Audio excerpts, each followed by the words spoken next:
Good evening, everybody. Like in, I mean, we are in a position where we are supposed to start now. And Srilata, ma'am, are you able to hear me? Yes, I can hear you.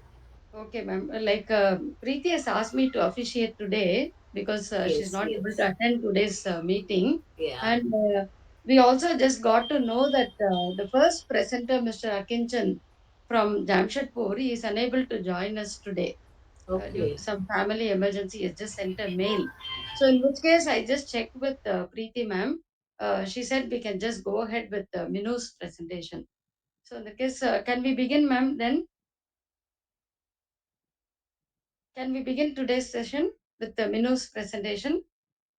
Ilakya can take over.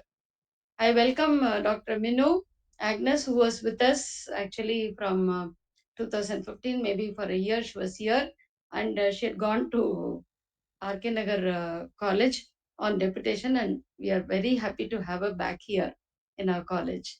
Welcome, Minu. Thank you, ma'am. Thank you so much. Am I Ilakya can audible? take over. Yes, Ilakya will just say a few words by way of introduction, and then you can present your paper. Yes, ma'am. Yes. Yes, ma'am. Shall I begin? Yes, Ilakya.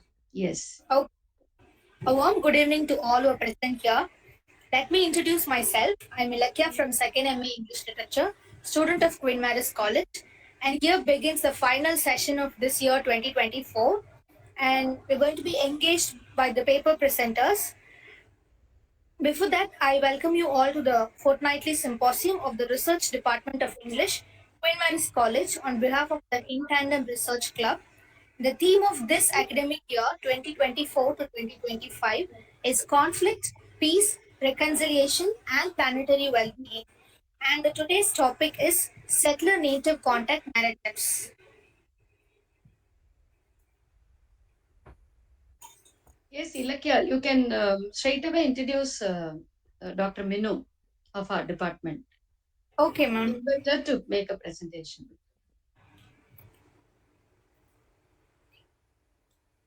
So unfortunately, one of the paper presenter, Mr. Akinchan, could not able to join us here. So let us move on to the presentation for today's. And now I deem it an honor to welcome today's paper presenter, Dr. Minu Agnus, Assistant Professor, Department of English, Queen Mary's College, Chennai. Ma'am has published 11 research articles and presented papers at both national and international conferences. And ma'am's primary areas of interest are literary criticism and theory, which helped her to remain deeply engaged in research and discussions in these fields. Now, I welcome ma'am to take over the forum. Thank you, And ma'am dear. will be, sorry for interrupting, ma'am. Yes. And ma'am will be presenting on the topic Breaking the Great Australian Silence, Aborigines and Settlers in Cape Grenville's The Secret River. We are greatly privileged to have you with us today, ma'am. Now I request you to take the forum. Thank you, dear. Thank you so much. Let me share the screen.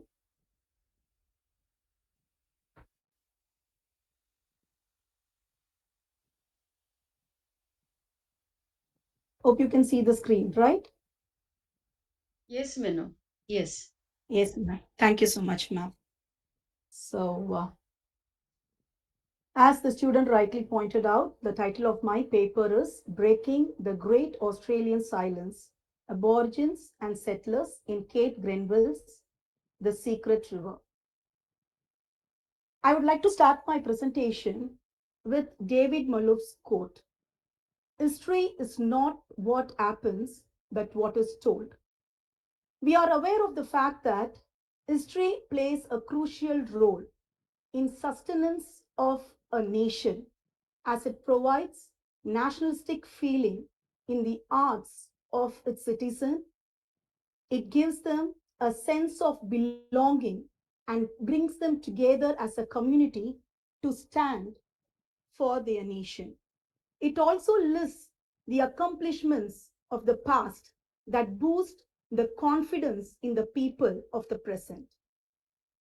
This history should be so empowering to persuade its citizen to pay greater allegiance to the nation than to any other cause or belief.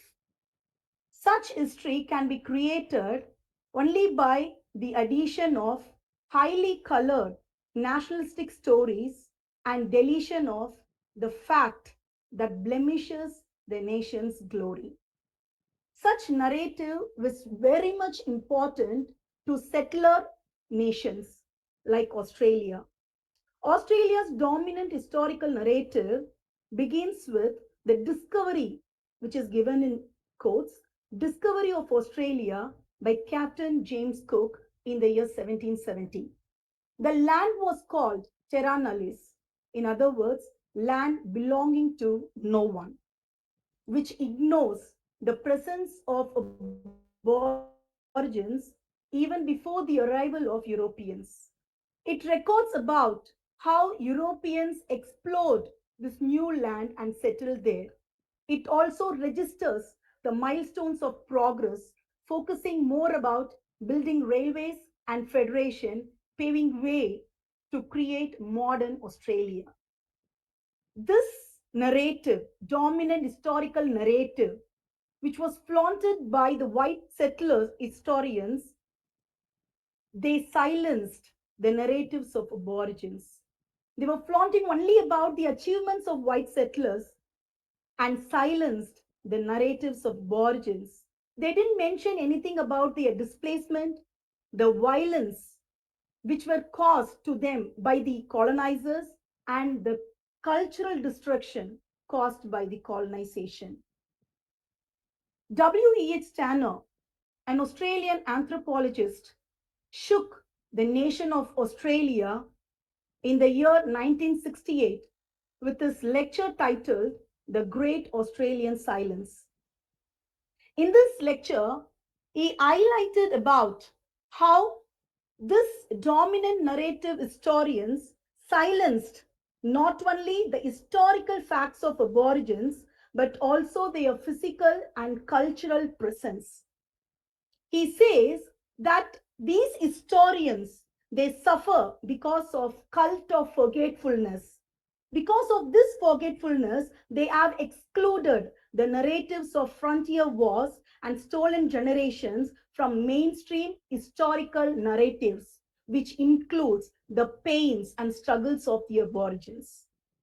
This call of Steiner, through his lecture, actually instigated the exponents of various fields like history, anthropology, literature to understand the Aboriginal history.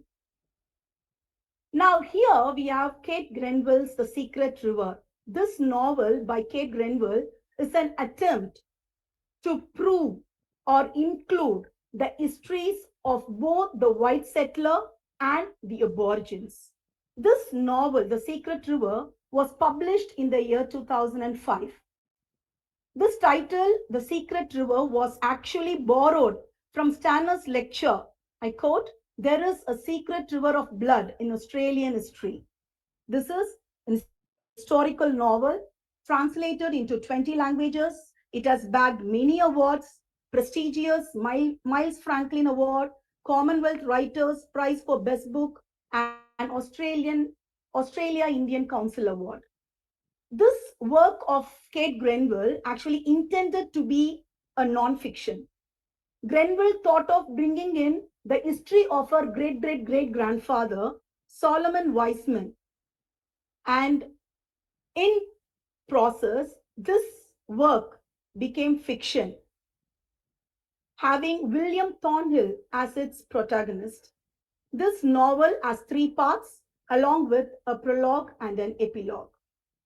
Now, I have brought in few details or few important highlights to be noted in these parts, prologue and the epilogue, because this gives us to understand the Australian history from two perspectives.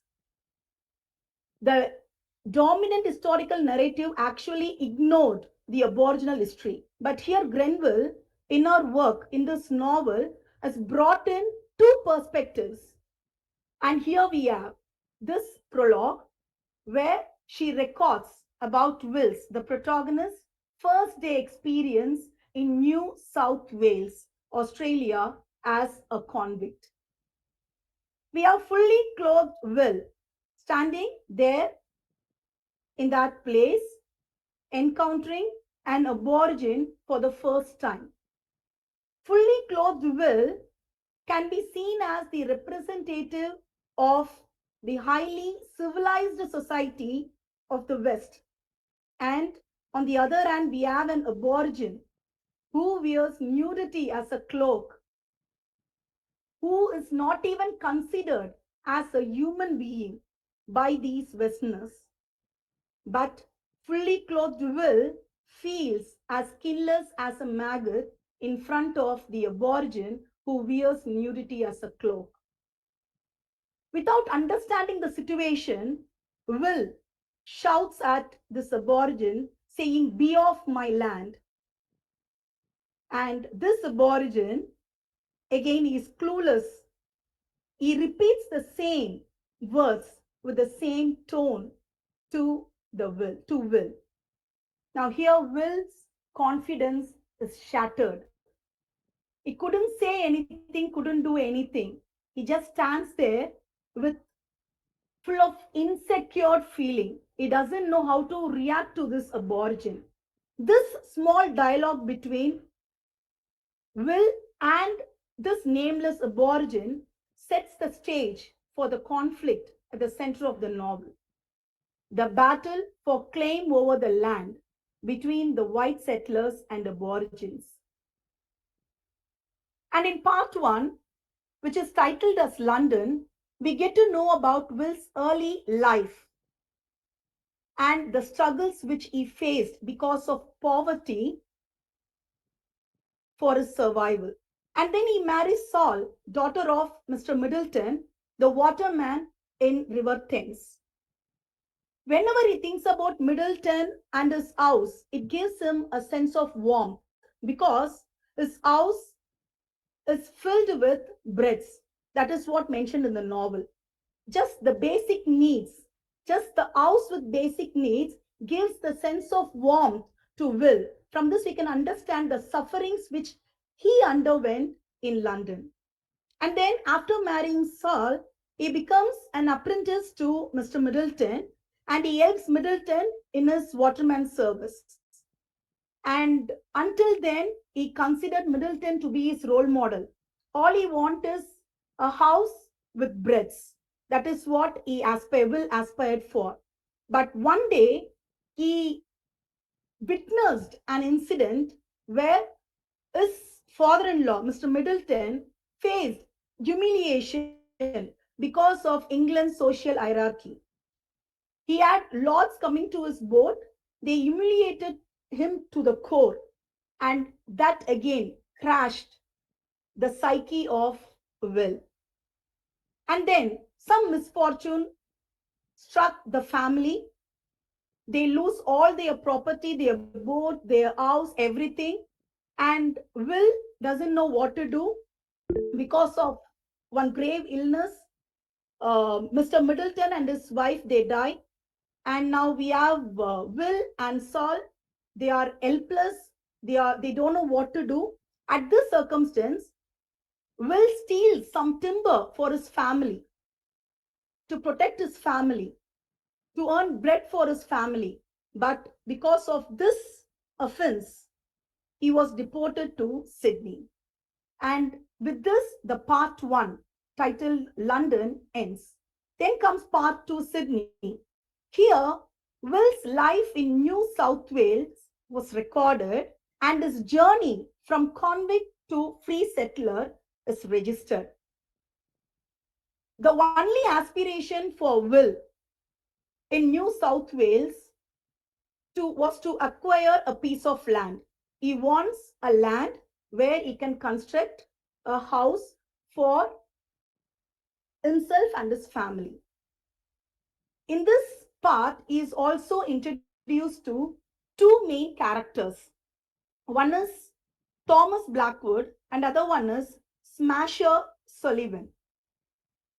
It is very important to note these two characters because these two characters in the novel represent the two different conflicting views on how to approach the Aborigines of Australia.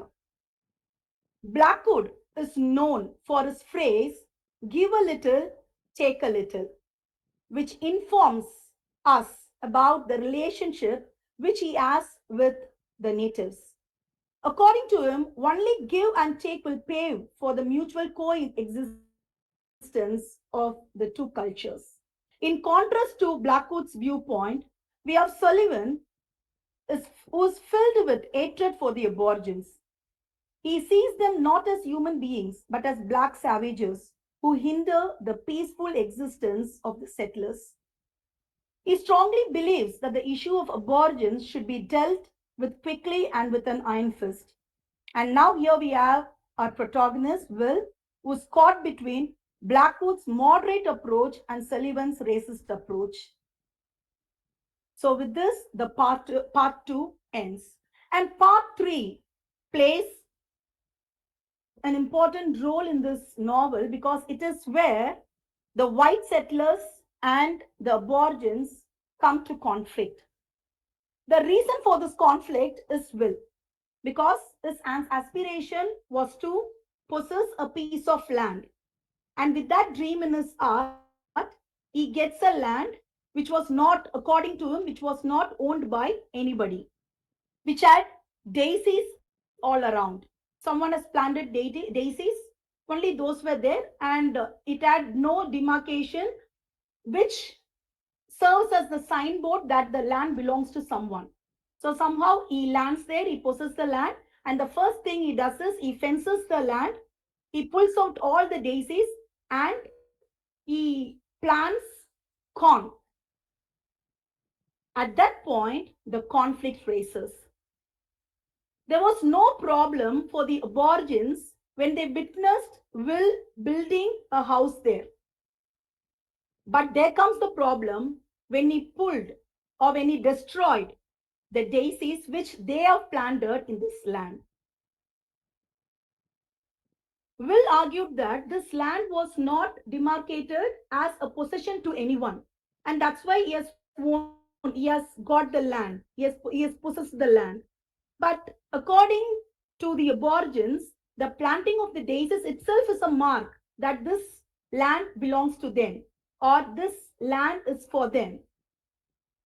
Until Will constructed the house, Aborigines didn't claim for the land. But when he destroyed whatever they have planted, these people came there to wage war against the settlers. And there was this war.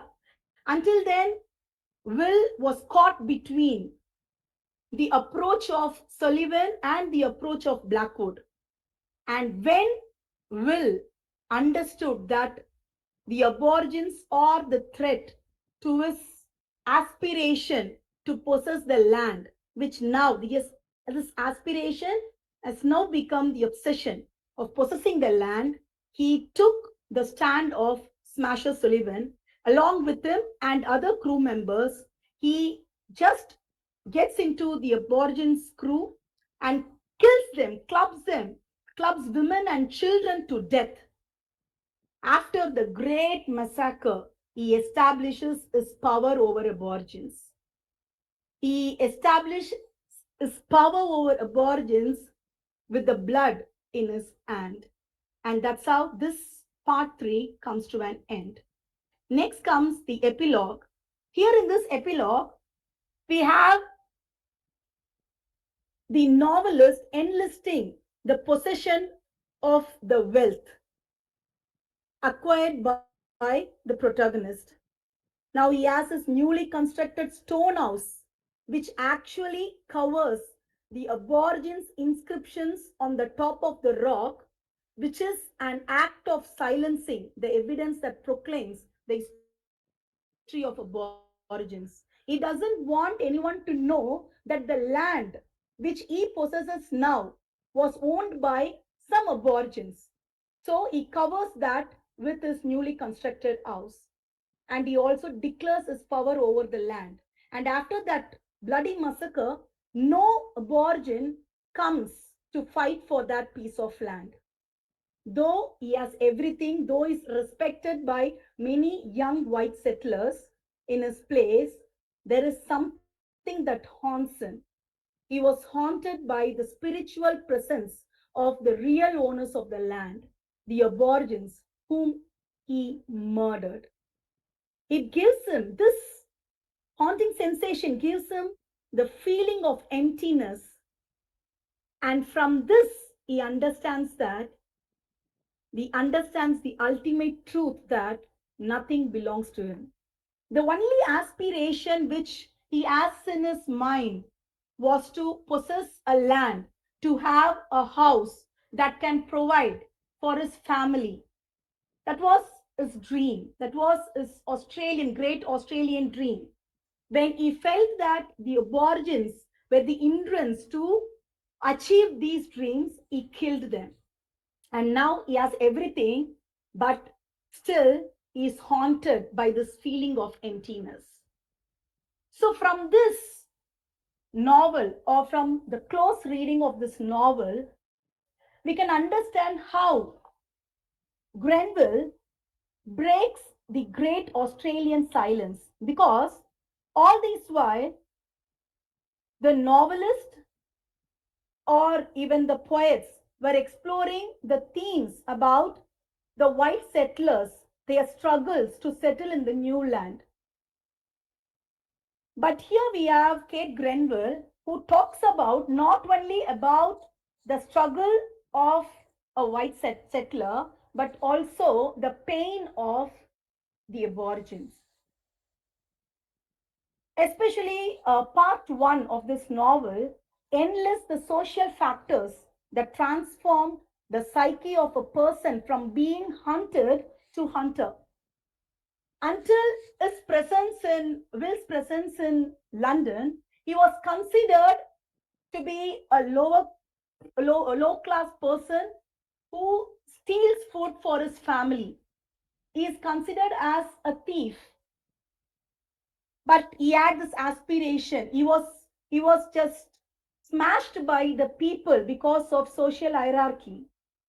But when he reached Australia, his psyche from being hunted has become to hunt people there in Australia. What he got, now he decides to give it back to the society, but different set of people. So with this, we can understand that Kate Grenville, instead of just projecting white settlers as convicts, she also takes the pain to tell us the psyche, the psychological ideas which were behind them to take or to control those aborigines with iron fist. And next, this close reading of novel sheds light and projects the ownership views of these settlers. According to them, the land is seen as a mere property to possess. Whereas, in contrast to this viewship, we have Aborigines' way of seeing the land. They see the land with spiritual and cultural connections. It was not just a mere property, but it is something that gives them identity. It is something that pass their history to their descendants. So when Will constructed the house there, these Aborigines had no problem because they thought the white settlers and the Aborigines can live together.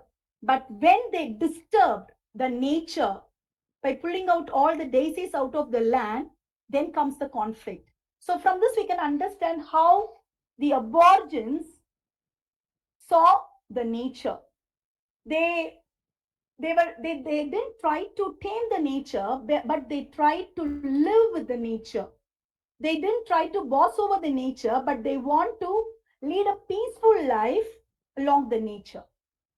So this novel, which provides us with inclusive histories of both Aborigines and settler, sparks the dialogue about Australia's history and reconciliation efforts that are to be made between the white settlers or the white people and the Aborigines of present Australia. Thank you.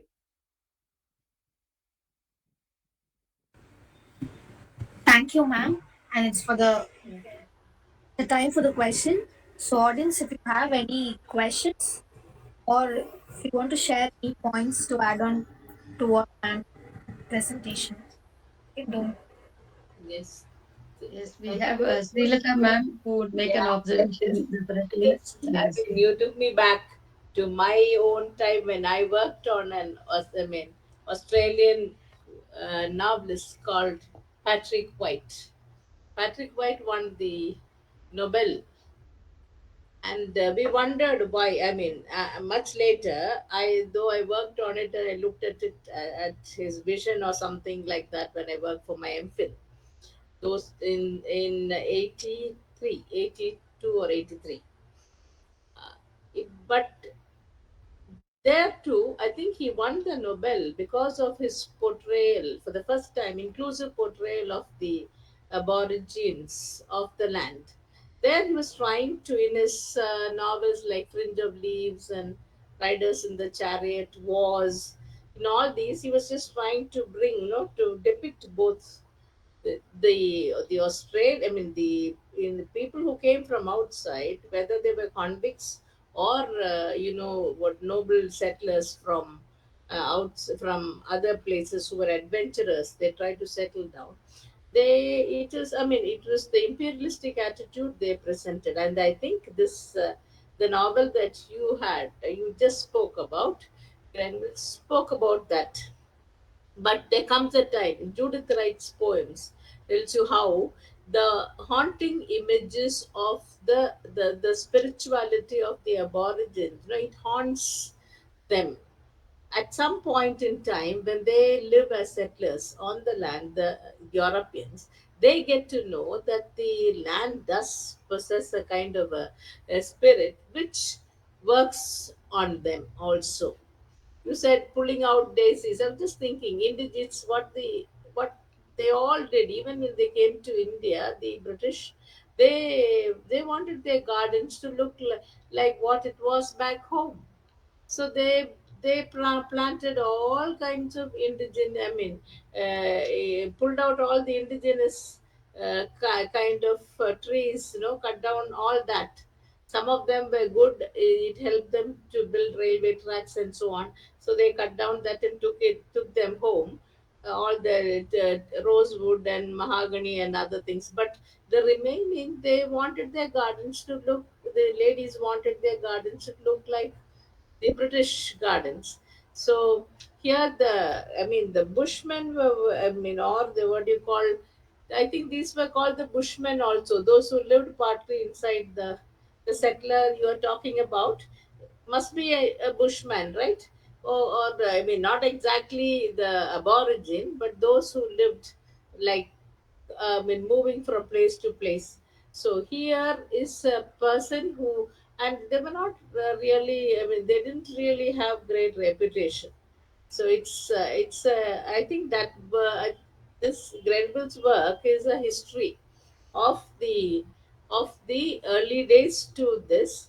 While Patrick, people like Patrick White just introduced us to the Aborigines and their primitive ways of living, along with and try to kind of understand through his novels. He tried to understand the two cultures. Here, that was in the 70s. So way back in 67, Australia realized that they had killed off their Aborigines, and killing of the Aborigines means that they had killed off much of the knowledge of the land that these people possessed. They could not live there with those, all those timeless things that the Aborigines, knew and understood. They could, the new settlers, however long they lived, could not possess the same kind of indigenous knowledge like them. It is necessary to live on a land that was isolated and cut off. You know that Australia is a strange planet because a continent having so many kinds of things which the rest of the world does not have, whereas flora or fauna or any other. So that kind of a knowledge, it's necessary to do that. I think that is where the spiritual connect comes. People feel guilty after. they did, the Australian government to apologize to the Aborigines, but then it takes long. Like in our country, it takes long for the people who had Yes. schooling. And that Even happened only in the year 2008, ma'am. yes, Just okay. imagine 2008. Yes, no, that is a formal. Even 67, they had in 67. I think they'd already given a kind of formal apology by the. See, this is the UN and the rest of the world. They stopped. I think harassing the Aborigine families, taking their children off to civilize them and things like that. That Yeah, was stolen maybe generation. 2008. This Yes. is even way back 67. So while the Aborigines, even in war, I mean in a character like wars, shows that they are a different thing. They, unless you have the I mean in wars, the person, I mean the white man, the German, oh, he goes in to the interior, but he's not able to go further because he does not know the land. He needs an aborigine boy, a little black boy, right, to help him to go on. So we need the knowledge of the land, and I think that's what all the writers did. If Patrick White won the Nobel then, it is because the white world understood that you need to live in harmony with the others. So people, in the further activism and other things that came in with the works of other writers showed that things of Grenville. And so thank you for that very, what is that, clear presentation. So I was able to go back to that to understand that there is a gradation. Today's writings, you have the Aborigines making their own, I mean, giving their own voice. They were voiceless before. Some, I mean, a white person had to give voice to them. Today, they have. Today, they are all empowered to. Not, we can't say that everyone, like in our own place, we know. Deep inside the rural areas, we still have people who don't have a voice, and somebody needs to talk to them. Our own Aborigines, our own people living in the what do you call? I mean, in the forests, they still, I mean, need to have somebody. And there are people, some of them who don't want to mingle. There are others who would like to integrate. But somewhere between it, we should not, the remaining people, I mean, the imperialistic attitude of the cultured or civilized people, that should go. That should go. And I think that's what every writer is trying to project. Thank you for that. Thank you for keeping to the topic and making Thank you that so much. presentation. Are you working on this area? No, ma'am, this one of my interests. Okay. Your, My Yes. what was your thesis? I mean, No, ma'am. My area of interest is actually literary theory and criticism. But I studied in University of Madras, where we had one Australian professor took Judith. classes on these. Yes, I Who's don't it? remember her name. Sorry, I don't remember her Judith name. So, Rodriguez, poet. Ines no, ma'am. Barrett. Ines I don't. Barrett. I'm No, sorry, no, I there is don't a remember her different poets name. and not of. I mean, I have met It on. was, yeah, it was in the year 2008, I guess, 8 and 9 Ines between. Barrett was there. The one who Yes. wrote Neem Dreams. She was Yes, there. yes, ma'am. Yes. Yes, she was She there. spoke about dream time, mythology of these aborigines. She discussed about all that. It was then I got this interest into aboriginal Actually, I history and started it, working. I did my, you see, when they had just started, even before they had started the, I mean, the Australian, what they have, you have a library and all that. yes, yes, yes, yes, Even Australian before library. that, I did my work. I was the first one to submit an Oh, MPhil good to know, thesis ma'am. on Australian literature, but it was a white Australian. Later, Okay. at see, we presented Coral Hull activists, poetry. Judith Wright, Coral Hull, Judith Wright, comparing yeah. an activist, I mean, a white and an Aborigine rights activist. Both, I've done all that then. And even I worked on Judith Wright's poem, ma'am. I presented paper in Canadian International Conference, which happened in University of Jammu.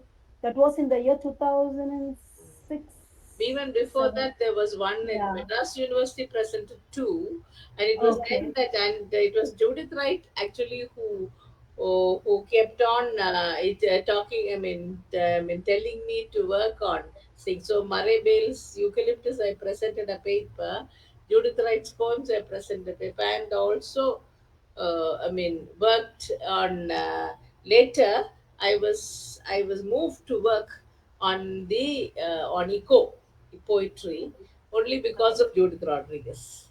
I told Okay. her daughter so. Now she's no more. No, so when her daughter came, so there was a time when we had quite an awesome in the Australian. I think their ambassador and all that are very very very common visitors to even now Yes. when they had us here to Madras University. So it was when Miss Eugene Pinto was the one who built Yeah, up that taking, yes. Australian Studies Center. Then, so we grew with that. So that way, and Australia was always, even in geography classes for me, Australia was something a new, a kind of interest, no? So I knew that, Yes. and so when I started out, also Australian literature was the first thing that came. Right. Of course, the same kind, that kind of treatment meted out in Canada by the whites to the people, the Inuits, and the others who were the Relatives. Red Indians who settled there was same. It was the same, and they reacted even more. Earlier to this kind of thing. So the Aborigines, I still remember Yeah, Padma Canada, New Zealand. Yes, ma'am. This Padma Subramaniam, who in an sing to told us about the how she went for a dance performance, and how the aboriginal dancers, they were sitting on the ground, like sitting on their haunches. So we also, she said, we also sat with them till, and we started talking. She said, I didn't know their language, they didn't know, but I traced so many Tamil words from their Oh, talk she was saying. So all these images are still fresh in my mind, and to say that somewhere we do have a connection with the connection. Aborigines. Yes, Tamil Nadu has a connection with the Aborigines who live in Australia. So Yes, ma'am. how much of tortures they were underwent, all this, I think, is gradually it comes out historically in the works of Grenville, as you pointed out. Yes, thank you for having done something and to build up. We would have expected some. The contrast study with Canada would have been good, but the present Okay. is not there. Yes, anybody else, students reacting to this? Yes, it was a very clear presentation by Minu. I really like the way she presented, and how, Thank you, ma'am. like it happens in any other country, where settlers are there, there's a conflict, and then they will have to come to kind of a reconciliation. So that part was presented well. And history is not just what happened, isn't it? Like how it is What is written? presented, what Yes. kind of a Yes. narrative. Who So gave? that you started with that, and that is how it is everywhere. It's So always even his with story, regard to ma'am. India, yeah. So that part I liked, and I should actually appreciate Minu. I should thank her because from her Viva presentation, like I stole one idea. That is her theory, relational cultural theory, and I applied it Yes. to, Tennessee Williams' A Streetcar Named Desire, and I presented a paper. I mean, I just got a paper published. So I should thank Minu for that. And I also should to thank bring you in for all validating this, my presentation, ma'am. yes. Oh, that of I should course. thank you for validating my viewpoint, ma'am. Yeah, so I was looking forward to listen to Minu. So I may steal one Thank more you. from you from today's presentation as well. So research scholars can think about it. That's what I'm trying to say. Like something that impresses you, you can apply to some other text and then make a study of that. That is how research progresses. So that's what I was trying to tell you all. So any question from anybody from students? Yes, the students, it's meant for You you. can respond, make an observation, or get a thing clarified. You're welcome. And even Preeti has done a research on Yeah, Australian Aborigine she writings. worked with So had she been you here, know, with the she, writers, no? And she yeah, went there. She had a first-hand experience yes, yes, of she this. she was there on FIP, Mm. yeah, and then she did a research. I attended her Viva too at the University of Madras, maybe in the That's year how I got to know her. 2000. I got to know Oh, Maria Preeti long okay, back because she okay, would be sitting there and working. And of course, I stopped with that, but I continued in the same strain. That's what I told you, as Judith okay, Rodriguez advised me, right? And I got into the eco part mm, of it. Because okay, first, all the papers were from Australia. The papers I presented for were from yes, Australia only. okay. Thank you, ma'am, for all your observations. Very nice to listen to you. She is the patron of our club, Minu. She's been a With, very active with member. close Yes, years. Yeah. yeah. Yeah, no And more. she Retired contributes a lot, in towards any topic you give, any topic, she'll be able to make an observation on that. So that knowledgeable she is. So we also learn from you, ma'am. Yeah, Yes, yes, we ma'am. are we English teachers, no, I mean literature teachers. I mean more than English. Don't say English. Literature teachers. We have to, I believe Yes, that one has to know the land, the geography and the history of the land in order yes, to understand the yes, whatever is being written. yes, yes, Yes. Today, I definitely. mean, N.T. Vasudevan Nair is there, but how much of the history of Kerala I have read through been reading some of his works. Oh, okay. He died today, has died today, no, yesterday, yeah, or today, Mm. yeah. Oh, It's a okay. great, I So think, literature, yeah, literature for that matter is also a kind of historical record, no? yes, it's So a what we record, don't find in history, it's a historical record. yes, cultural So, record, how yes, people, through yes, politics, everything gets everything involved is there. covered. Yes. Yes, definitely. So without that, it becomes meaningless and lifeless. So this is Yes, this that. yes. Thank you, ma'am. Okay. So shall we call it a day with the Ilakia's, Yes. formal word of Yes. thanks? Yes. Yes. Come on. Thank you, Urmila ma'am, and thank you, Srigatha ma'am. Now we have come to the end of the session. I consider it an honor to put forward the vote of thanks. I extend my heartfelt thanks to today's paper presenter, Dr. Minu Agnus ma'am, for her insightful presentations. A special thanks to our college principal for her constant support, and a sincere thanks to Dr. Maria Priti Srinivasan, Associate Professor at Head Department of English, for providing various research opportunities to the scholars. And I thank all the faculty members and research scholars who are present here today. And yes, we will be having more fascinating speakers with fresh discussions in future.